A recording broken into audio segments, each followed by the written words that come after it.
ഒന്നും അറിയില്ല. അത് ശരി, വാസുവിന്റെ കുടുംബമാണല്ലേ. അച്ഛൻ തട്ടിപ്പോയതുകൊണ്ട് തള്ളയും മോളും കൂടെ പ്ലാൻ ചെയ്ത പരിപാടിയായിരിക്കും. കൊള്ളാം.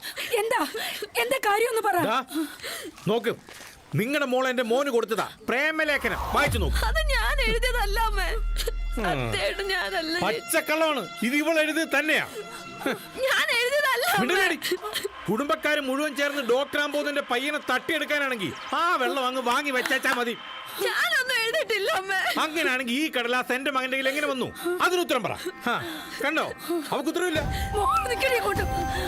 കുടുംബത്തിന്റെ മോനം കളയാൻ വേണ്ടി ഇങ്ങനെ ജീവിക്കുന്നത്. ഹലോ, എന്താ ഒന്നിങ്ങ് വന്നേ. എന്തിന് ഇങ്ങോട്ട് വരാൻ. ഇനി ഇവിടെ ഒന്നും കുഴപ്പാ. അച്ഛന്റെ പേര് എന്തിനാ ഇങ്ങനെ കളഞ്ഞു വിളിച്ചത്?